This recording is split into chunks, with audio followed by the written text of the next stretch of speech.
We are Saber Sports.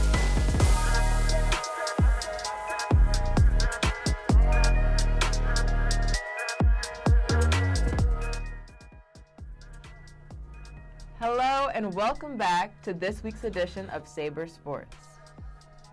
Today, as always, we'll be giving you the best takes and analytics of this week's sports. This time, we are joined by a special guest, joining Tamir Jean-Charles and Shane Fordham at the desk. Please welcome friend of the program, Carlos Bradley, a former NFL linebacker for the San Diego Chargers and the Philadelphia Eagles. Shane, over to you. Yeah, thank you, Simone. I'm really excited about today. Got my man Carlos Bradley on the line. It's been a minute. Carlos, how you doing? It's been a minute since I've seen you. I'm real good, Shane. Good to be here with you again, brother. Look, I've been looking forward to this interview for a minute. You know, chairman of the board of Saber Sports Technologies, former NFL linebacker for the greatest organization on the planet, the Philadelphia Eagles. You also spent a little time as a San Diego Charger, Wake Forest Hall of Fame, health and wellness expert, master trainer. You know, the list goes on. But what I want to know, Carlos, what is Saber Sports Technologies? Saber Sports Technologies. Safer Sports is a soft shell technology company. Safer Sports, spelled SAFR, stands for Scientifically Advanced Force Reduction. So what our product is a helmet cover for football helmets. Okay, you may see a product worn by the NFL, which looks like a waffle iron on your head. Looks kind of silly, but our product does not look like that. Our product looks like the helmet, mimics the helmet, and is game day ready.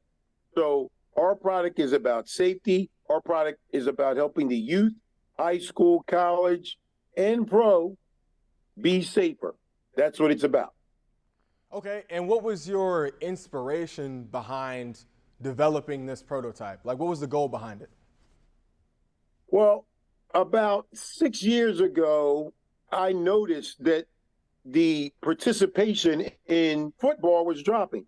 And I know myself, like yourself, being a football player, learned many life lessons from football. Leadership, responsibility, teamwork, camaraderie, getting along with others that don't look like you. All of these things, all of these life lessons I was learning from football, but the participation was dropping. So I was at a reunion at Wake Forest, and a teammate, John Zaglinski, was working for a company that had this product, but the product wasn't moving. So I actually invested in the other product. And then over about 6 months, 8 months into it, John said, there's a possibility of us buying the company. So myself and my business partner, along with John Zaglinski, we got a group together and we brought the product and then created Safer Sports. Wow. Okay. So what is your plan? You know, like, where do you see the expansion of Safer Sports along with the prototype, let's say, in the next 5 years? There are 3 million youth that play football. There's 1 million in high school that play football. There's 100,000 in college that play football. The pros is the smallest amount, 1,969 helmets in the pros. We want the game that we love to be safer. We see our product growing, which it has been doing in the last 2 years. We've grown 300% in sales from last year. We look to grow just as much this year. So right now, IMG wears our product. You know, all 4 of their teams, one of the top high school teams in the country, Virginia Tech, Wake Forest, Notre Dame, Boston College, they all wear our product now for practice. Virginia Tech, where they have a helmet lab, which our product was tested at, we did 326 tests there. Our product proved to reduce the risk of concussion by as much as 77%. As soon as the creator of the lab, Dr. Duma, saw that, Virginia Tech bought 140 of our product and outfitted their whole team the next day.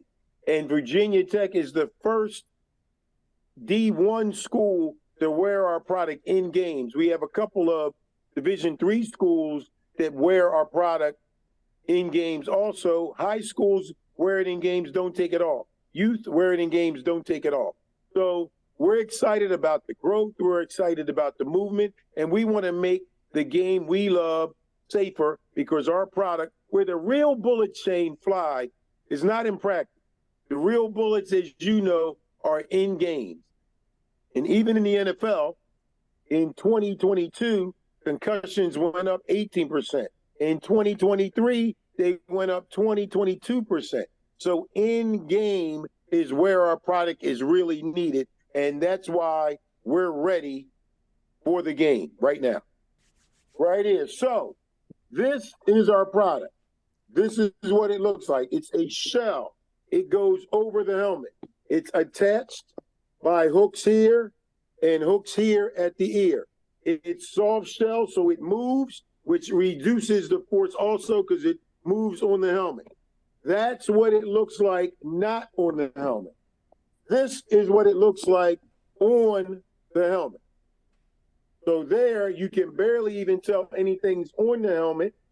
Doesn't look dumb. It doesn't look like a waffle iron. It doesn't look silly. And you can't even tell as a fan. So it's game day ready. Okay, well, and you know, a lot of protection in football is going on right now. You know, speaking of that, preventing injuries. I know you've been in tune with the recent developments in the NFL. You know, the new bans designed to reduce concussions and other, you know, career-threatening and really life-threatening injuries. You know, like the hip drop tackle ban, and then the new kickoff format that we're going to be seeing this season. Los, you know, being the experienced professional that you are, you know, coming from your era of football, what is your take on this, on the hip drop tackle ban specifically? You know, how do you think this will change the game? First of all, Shane, you mentioned when I played in the 80s, okay, which I think actually might have been the height of football between 80 to 90. Might have been the height of football right there. But what's next? Flags? The game is becoming so less contact oriented that it's barely the game that we've watched. So now with the hip drop tackle, what that is, for all that don't know, it was more, football wanted to go away from the way I was trained to put your head across the body because they said it led to neck injury and concussions. So now they were going more of like a rugby style head to butt tackle, which meant you were dropping your hip and rolling, which then led to more ACLs, MCLs, high ankle sprains, led to those injuries because you were rolling over the legs. I think the problem is going to become, Shane, when do you call this? Right. How often do you call this? Right. And how do you want people to tackle?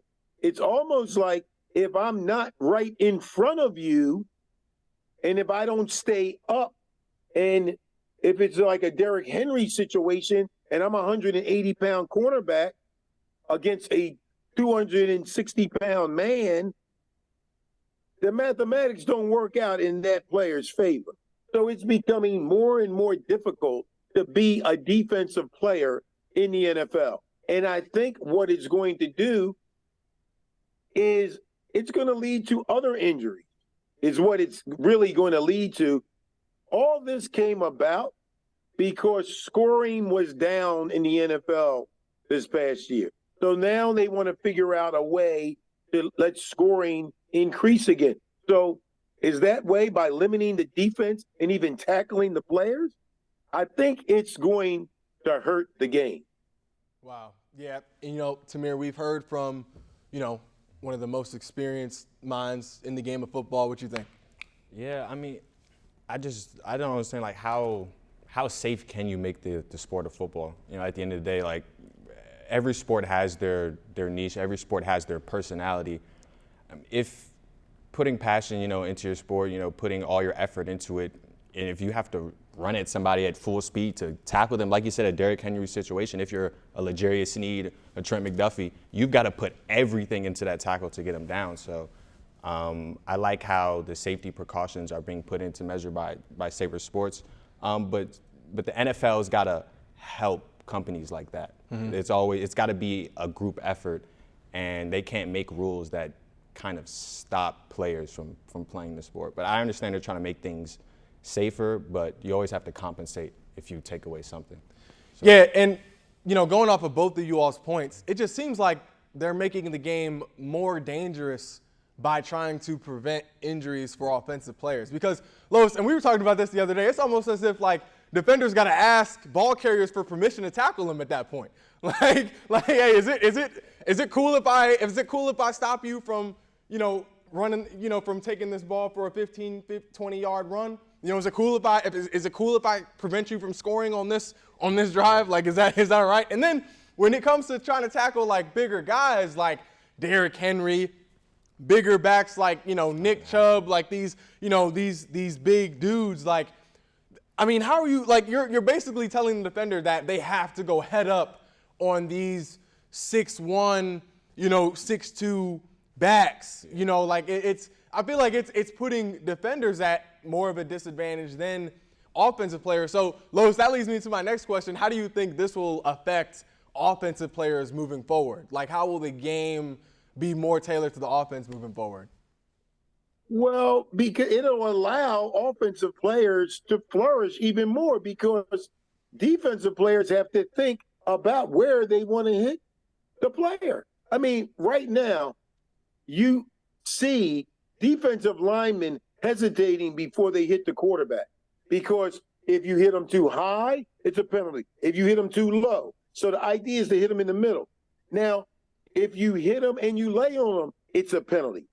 So now you got to hit them and almost catch yourself from hitting him. So here you have a 6'5", 330-pound man like a Chris Jones running at a quarterback.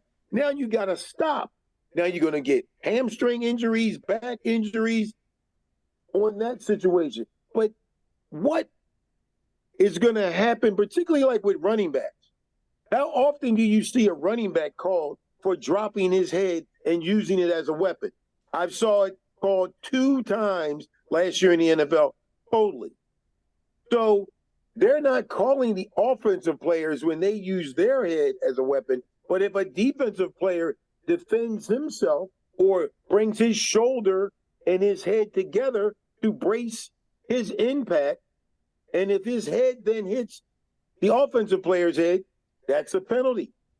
So scoring will go up because people will be afraid or not know how they can hit the offensive player. Offensive player is just going to go, whoa, I'm out of here. Ball catch down the sideline. I'm not going out of bounds. I'm just going to keep running, because if he's behind me now, he's going to hesitate to tackle me.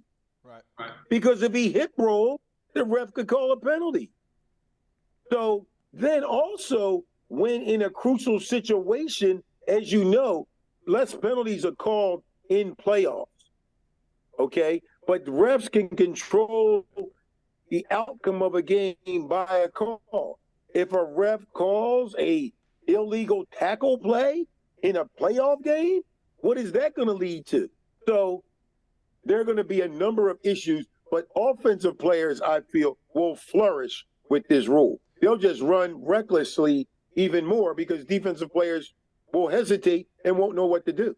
And Los, going off of that, as we, kind of come to our closing notes here, Tamir, Los, I want to know what you all think about this. It seems to me that the NFL could possibly transition to being more of a running league as opposed to a passing league, as we have seen the trend sort of rising, recently within, the late, 2010s era of football. It seems like the NFL will transition to more of a running league now that tackling is going to be more scrutinized. Just being a physical, aggressive tackler in the NFL, that's going to be more scrutinized. It seems like the run game will be more beneficial for offenses moving forward as opposed to passing. I mean, what do you all think about that? I think that's a pretty good point. I also think it's going to change how defensive coaches coach their corners on how to defend, especially with stuff like trail technique, being behind the player. That's where you want to be if you're defending a route. But now, if the person catches the ball and you're behind them, is that where you want to be? So a lot of things have to change. A lot of nuances have to change, but we're going to see. Lois, what you think as we close out? Well, I think that let's understand football. Football is a running game. That's why it was built on the run, okay? Running game controls the clock. Passing game is exciting and people, and that's what they want to see, more scoring. I don't think a lot will change because I think the passing game will flourish even more. I think the referees will hesitate on making silly tackle calls, and as games get tighter and closer and into the playoffs, the running game becomes even more important, which is a whole nother topic of discussion on why you don't want to play running back. Makes no sense to me because when it comes down to it, you control the clock with the running game, which is always and will be the way you control the clock because you can run it down. So it won't change the running game that much, I don't think. I think the passing game will flourish even more. Okay, well, thanks for that, Los. Well, you all heard it here first from the man himself, Carlos Bradley, retired NFL player, Saber Sports president and chairman of the board and charity president. We now go back to you, Simone. Los, it was good talking to you. Always good, brother. Hopefully you enjoyed that amazing discussion with Carlos Bradley. We're taking a break. When we come back, we'll be discussing, is Bronny actually ready for the NBA?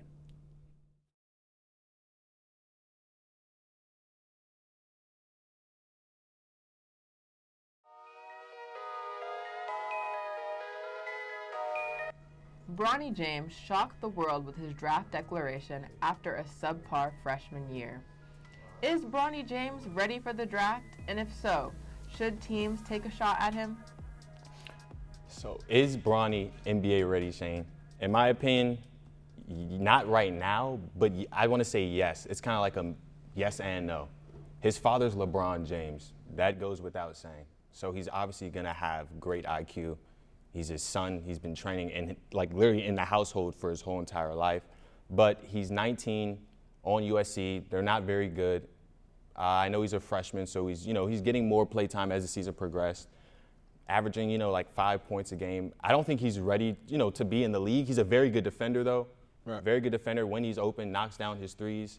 But I just think he needs to do a little more learning and a little bit more growing. 6'4" and 19. I feel like I want him to be a little bit taller, a little bit bigger on the weights before he's ready to be in the league. Yeah, I think it's a bad move for a slightly different reason. I don't think it's because he's not NBA ready. I feel like if there is anyone who at a young age would be capable of dealing with that type of pressure, dealing with that type of responsibility, it would be Bronny. We know who his dad is. Right. LeBron James is probably, if not the most scrutinized athlete of all time. He's been under a tremendous amount of pressure since he was like 17, 18, since he was coming out of high school. So I feel like if there is anyone who grew up sort of being used to that pressure, it would be Bronny, just simply being his son. Being in the spotlight since he was a little kid, going to basketball camps and workouts for the first time. But I do not think it's a good move simply because I feel like it's taking away from Bronny's story. Right now we're living in LeBron James' story. His legacy. There's always that question, how does this affect LeBron James' legacy? This goes into that category. Being able, he's been vocal about wanting to play with his son, before he retires, which means his retirement could be around the corner at this point. But I feel like this takes away from Bronny's story because Bronny still has a lot to prove in terms of the game of basketball, especially on the collegiate level. His freshman year was cut short by that health scare, so and props to him because that takes a lot of heart, a lot of strength to be able to come back from a scare like that, a lot of spirit, and we know who he gets it from. He's got a great household, a great example of of fight, and of spirit, from both of his parents, from Miss Savannah James as well. But I feel like this takes away from his story because he wasn't able to show us everything he could do in college. Like he said, we've seen he's a good defender. And I think that makes him NBA ready by itself because there are people in the NBA who get paid to do one thing. Some people in the league get paid to shoot. Some people in the league get paid to play defense. Some people get paid to rebound, things like that. So I think I feel like he can last or survive in the NBA, but I feel like it's taking away from his true potential in terms of what he could really do because he has an offensive bag as well. Mm-hmm. He's a very athletic guy. He's aggressive in the paint. He's got a strong post game. So and he has the dribbling ability of a guard. He plays like a true guard, but can really move like a wing. So I'm not totally against, or I'm not saying he's not NBA ready. Mm-hmm. I feel like he definitely has the maturity, but I think that it's taking away from what he really could be in terms of his max potential. Because he's not gonna be able to get that opportunity right away in the league. It's gonna take some time. And towards your point, something that I want to talk about is player development and what you were talking about with the package deal. And when you're getting Bronny, you're not getting Bronny. And you're not, unfortunately, you can't just nurture the player. You get Bron. Right. It's not something that's a speculation. He's come out and said, I would like to play with my son. So there's a lot of, it's a lot of antics behind Bronny. And I'm sure he just wants to play basketball. Right. And I know, like you were saying, your own legacy, people are trying to write their own legacy. It's just about what he wants to do. Like, what does he want to do to improve? And to what your point in terms about being NBA ready, you look at a guy like Jordan Hawkins, plays defense, coachable, rookie, knocks down wide open threes, and that's a guy that they're paying a lot of money. So Eric Spoelstra thrives on guys like that. Right. So, so we all know Bronny can play. A great defense. Right. He can knock. We know he's a shot. He's a little bit of a shot creator too. He's not just just out there like Herb Jones, who also knocks down threes. Also another player who's defensively good for the Pelicans. But I feel like he does have a future. Like you said, it needs to take time, and hopefully he has the tools around him, and he has a strong enough front office and head coach to be able to coach him, his personality, what he may bring or whatever. But I feel like he is NBA ready. Yeah, definitely. And I think a negative to this, and in this, Bron is just doing what any parent in his situation would do. He wants to see his son go to the league. He has the tools to make it happen. He's going to extreme measures, but right. I see. As Bron, I understand what he's doing, but yeah, I see what you're saying. Yeah, so I don't think what he's doing is wrong. Like he's not having a negative effect on Bronny intentionally. Right. But I think in the long run it will be negative because some teams could be looking at Bronny just simply at the hopes of being able to bring his dad to the team before he retires, being able to bring his dad to possibly a contender, semi-contender team that with LeBron could go over the hump. So that's what some of these organizations could be thinking in terms of not being as focused on Bronny, not being as focused on Bronny and being more focused on what LeBron James could do for the organization with getting, a younger version of him, that could be that would be an investment for the future. But I feel like it kind of takes away from Bronny's significance to declaring for the league as well. That comment from LeBron really just narrows down to like a lot of teams. Like how many teams could take LeBron's contract? Obviously, he's probably going to take a pay cut, but still, it's LeBron James. So you just got to, if you're a fan out there, you just got to think of the teams in the markets that have the cap space to do this. Because even if you have a lottery pick or wherever you're drafting, for wherever your organization is, if you don't have the cap space to take LeBron and take Bronny, then I guess you can't draft them. So we're going to see what happens. Yeah, I just think you got to let that steak cook a little more. Yeah. It's a little medium rare right now. Got to let it get a little well done. Let it marinate in the seasoning a little bit before you, throw it off, put it on somebody's plate. I agree. With the amount of amazing girls playing college basketball this year, Shane, how has the class of 2024 shaped the future of women's basketball and the future of the WNBA? Well, Simone, I think we are entering into a whole new era of women's basketball for the WNBA.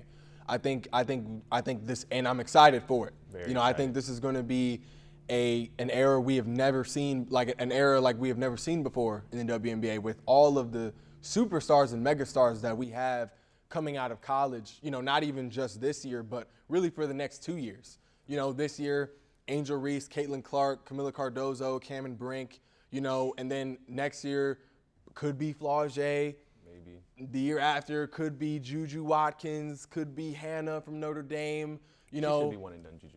Go continue. Well, she could be. So I want her to. But. She could be. So I either way, I feel like the WNBA, the future of the WNBA, we were talking about this, a couple of days ago, is in great hands moving forward. I think we're in for a whole new level of talent as well in terms of versatility, because I feel like we're seeing Juju, Caitlin Clark, Hannah, some of these real big offensive threats, doing things on a more versatile level than we have seen in the past, because we know we have, specialists, we know we have all-stars in the WNBA, Candace Parker, Aaliyah Boston, those big names like that, older names and younger names. But I feel like we're entering into a whole new exciting era of basketball, and I'm excited for it. Yeah, this is going to be the craziest era for the WNBA in their history. I just feel like it's in just great hands. You just have a lot of, what I feel? The kids bring the swagger. Like, especially with NILs, and you get to show your personality, you get to make money, and I think this is what older people try to do with sports. We see leagues do this, NBA, NFL.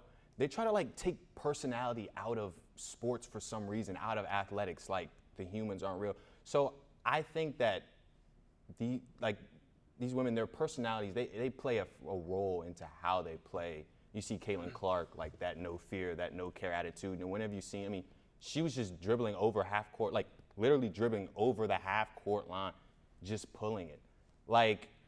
You have to be crazy to do something like that. It's just the type of player she is, the type of commitment she has, the type of confidence that she has in her game.